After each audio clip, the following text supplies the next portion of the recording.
Colonel Christian is one of those people that, for lack of a better term, today we would say he had battle fatigue.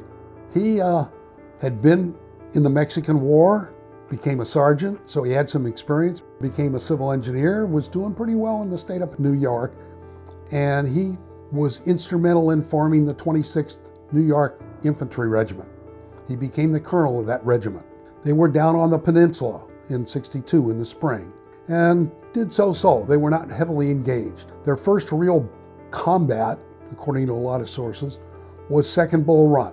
Colonel Christian didn't seem to do very well that day. There was some discussion about did he have sunstroke, didn't seem to be totally in command of the situation, so it was kind of iffy.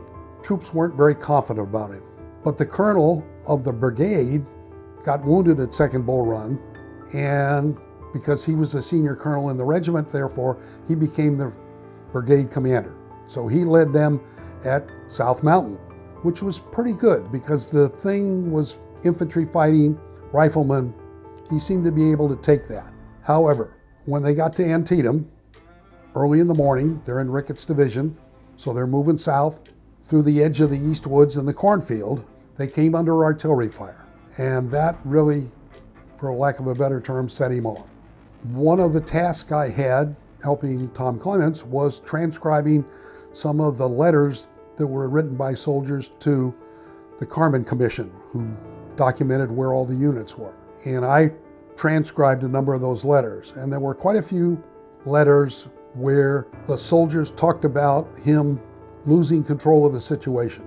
One soldier wrote that he saw the white feather, if you know what that means. Not a good way to describe someone. He was described as jumping off his horse, running around and hiding behind a tree.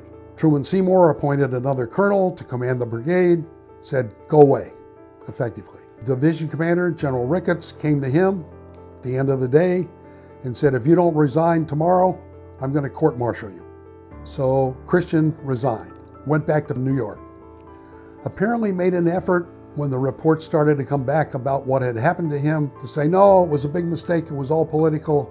He tried to make a case for himself. He actually was given a brevet brigadier general's promotion, March the 13th, 1865. That was that big mass promotion list that really was kind of like, thanks for being a good guy.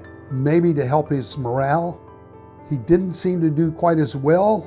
He was very depressed about the reports. His civil engineering business started to fall apart. There are newspaper accounts of soldiers when they came back to their town after deserting, that nobody in the town will talk to them, nobody will sell to them, nobody will buy from them, because the reaction of the town is, you ran off and left my brother, my uncle, my father. How could you do that?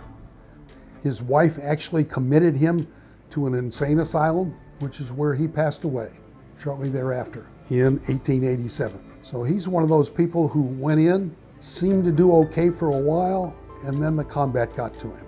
The responsibility, being in combat, just didn't seem to work for him, and so he went home. He's buried in New York, and so he had not a very long career, but he paid a significant price to do that, and he's one of the many that took place from.